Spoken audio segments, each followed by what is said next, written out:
it's a nice catch-all, isn't it? I mean, we all want to secure Britain's future, and here is the Prime Minister. He's about to secure our future. I'm so happy. Today we publish a white paper on immigration, a strategy absolutely central to my plan for change that will finally take back control of our borders and close the book. The Starmer crisis, when nearly 1 million voters demand change. Good evening, and welcome back to UK Connors, where we dissect the political machinations that shape our nation.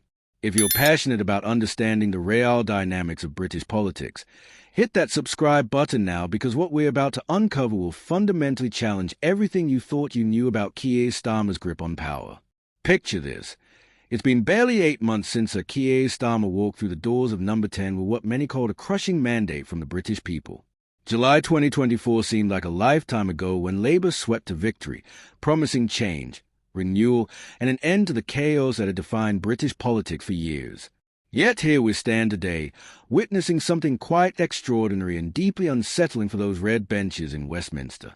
Over 900,000 British citizens have now signed a petition demanding an immediate general election. Let that sink in for a moment. Nearly 1 million people, having witnessed less than a year of Starmer's leadership, are essentially saying thanks, but no thanks to the government they elected. This isn't merely political dissatisfaction. This is a democratic uprising in the most British way possible through the civil mechanism of petitioning Parliament. The petition, initiated by Nicola Cree, cut straight to the heart of the matter with brutal simplicity. We want an immediate general election to be held. We think the majority need and want change. At 908,868 signatures and climbing, it has sailed past the 100,000 threshold required for parliamentary debate, creating what political analysts are calling the most significant challenge to a sitting Prime Minister's legitimacy in recent memory. But what's truly fascinating about this moment is how it exposes a fundamental contradiction at the heart of modern British democracy. Here we have a Prime Minister who, by any traditional metric, should be politically untouchable.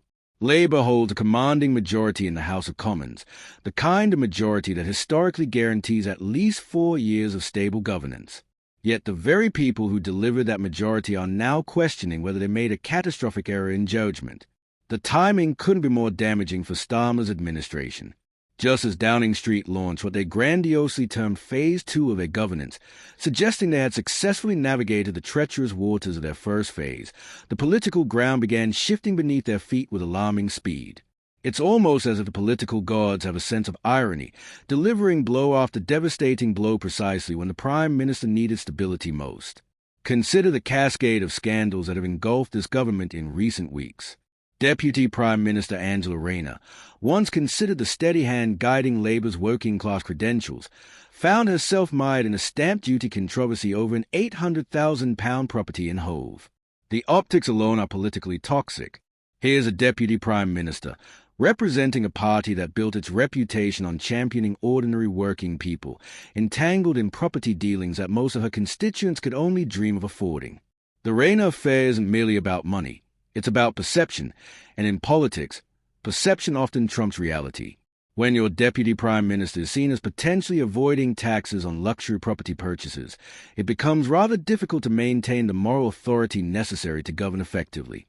The British public has always had a particularly acute sensitivity to hypocrisy among their political leaders, and this scandal plays directly into those anxieties. But if the Rayner controversy was embarrassing, the Lord Mandelson affair was nothing short of politically catastrophic. Sir Keir's decision to appoint Peter Mandelson as UK ambassador to the United States was already controversial, given Mandelson's polarizing history within Labour circles. However, the revelation of his past connections to Jeffrey Epstein transformed what should have been a straightforward diplomatic appointment into a public relations nightmare of epic proportions. The Epstein connection isn't merely about poor judgment. It raises fundamental questions about the vetting processes within Downing Street and the Prime Minister's inner circle. How does a government that promised transparency and accountability find itself defending the appointment of someone with documented ties to one of the most reviled figures in recent memory? The fact that Mandelson had to be unceremoniously dropped from consideration speaks volumes about the chaos behind the scenes at Number 10. These scandals will be damaging enough in isolation, but they are occurring against a backdrop of broader political upheaval that threatens to reshape the entire landscape of British politics.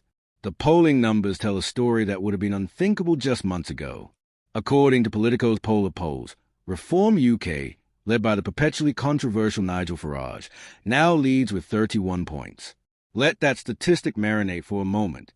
A party that was considered a fringe movement is now polling ahead of both the governing Labour Party, sitting at a mere 20%, and the Conservative Party languishing at 16%. This represents perhaps the most dramatic realignment of British politics since the rise of the Labour Party itself in the early 20th century. We're witnessing the potential collapse of the traditional two-party system that has dominated British politics for over a century. The Conservative Party, once the natural party of government, finds itself in third place, while Labour, despite holding power, is hemorrhaging support at an alarming rate.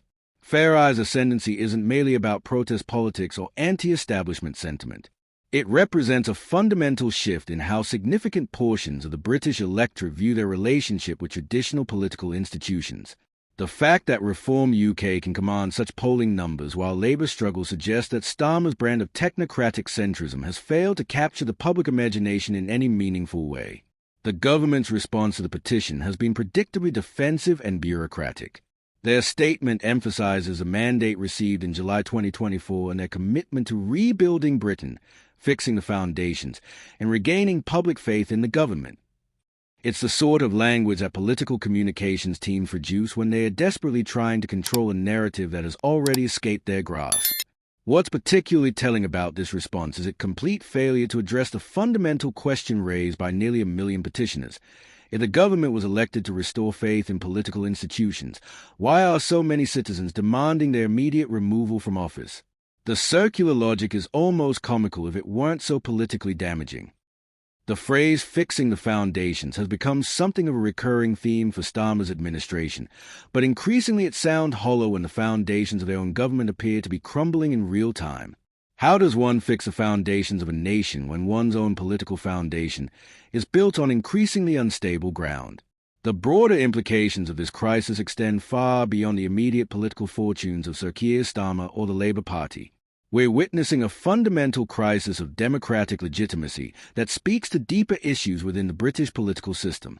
The traditional mechanisms of democratic accountability, designed for a two-party system with clear ideological boundaries, appear increasingly inadequate for managing the complex, fragmented political landscape of contemporary Britain. The petition itself represents a fascinating evolution in how political dissent manifests in the digital age. Previous generations of disaffected voters had limited options for expressing their frustration between election cycles. They could write to their MPs, participate in protests, or simply grumble in private. Today's petitioners are leveraging digital platforms to create a form of rolling democratic accountability that operates independently of traditional electoral cycles. This creates unprecedented pressure on governments to maintain not just parliamentary majorities, but continuous public approval in ways that would have been impossible in previous eras. The 900,000 signatures represent more than just numbers.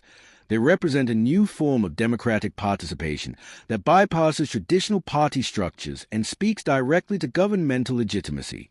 The international implications of Britain's political crisis cannot be ignored. At a time when the UK is still navigating its post-Brexit relationship with Europe, managing complex relationships with the United States, and responding to global security challenges, political instability at home undermines Britain's capacity to project influence abroad. The Mandelson affair, in particular, has damaged relationships with key American officials who view any association with Epstein as politically toxic. Moreover, the rise of Reform UK sends concerning signals to international partners about the direction of British politics. While Farage has attempted to moderate his party's image, Reform's success represents the mainstreaming of populist politics in a way that makes traditional allies nervous about Britain's long-term political trajectory. The economic implications are equally significant. Political instability invariably translates into economic uncertainty, and Britain's post-Brexit economy can afford additional sources of volatility. International investors and trading partners require predictable political environments to make long-term commitments, and the current crisis of confidence in Starmer's government creates exactly the kind of uncertainty that damages economic recovery efforts. The irony is palpable when considering that Labour came to power promising stability after years of Conservative chaos under Boris Johnson, Liz Truss, and Rishi Sunak. The party that presented itself as a responsible alternative now finds itself generating its own forms of political instability that threaten to be equally damaging to Britain's international reputation and domestic confidence.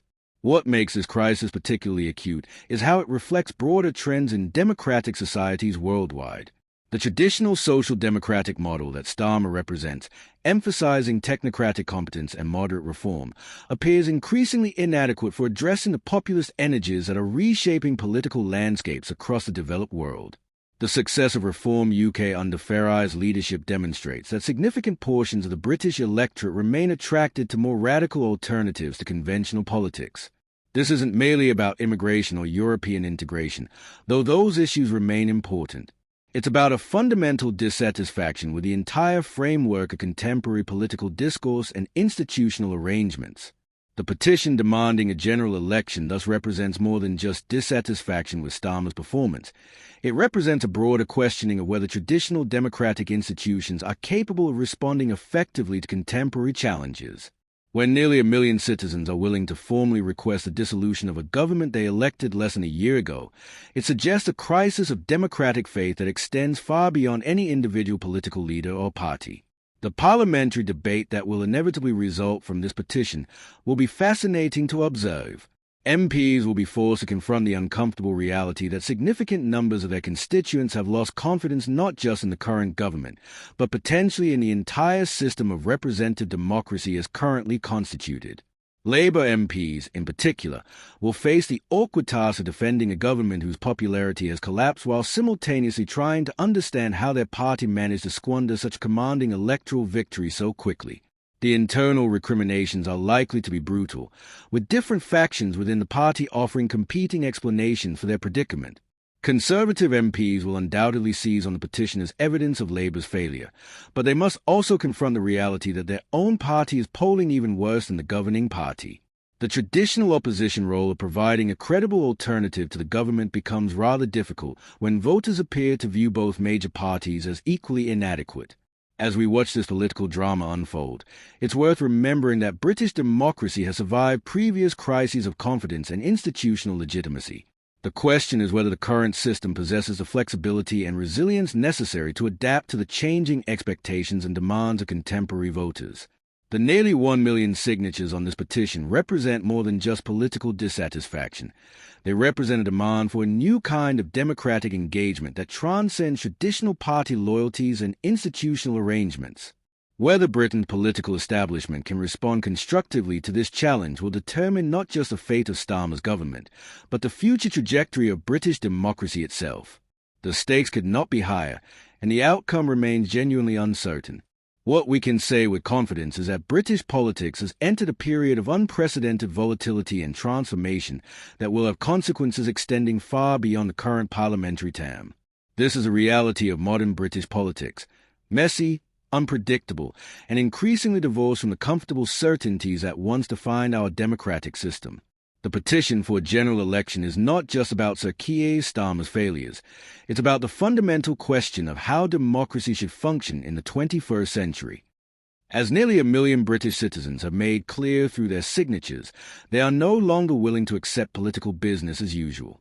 The question now is whether our political institutions are prepared to listen and adapt, or whether they will continue to cling to outdated models of democratic governance that no longer serve the needs and expectations of the people they claim to represent. The answer to that question will shape not just the immediate future of British politics, but the long-term health of our democratic institutions. And that, perhaps, is the most significant story of all. The political earthquake that began with 900,000 signatures may well prove to be just the beginning of a much larger transformation in how Britain governs itself. Whether that transformation strengthens or weakens our democracy remains to be seen. But one thing is certain. The old certainties are crumbling, and what emerges from the rubble will define Britain's political future for generations to come.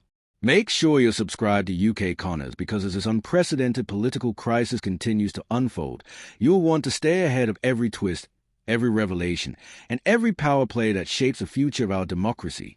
The story of British politics has never been more compelling, more uncertain, or more consequential than it is right now.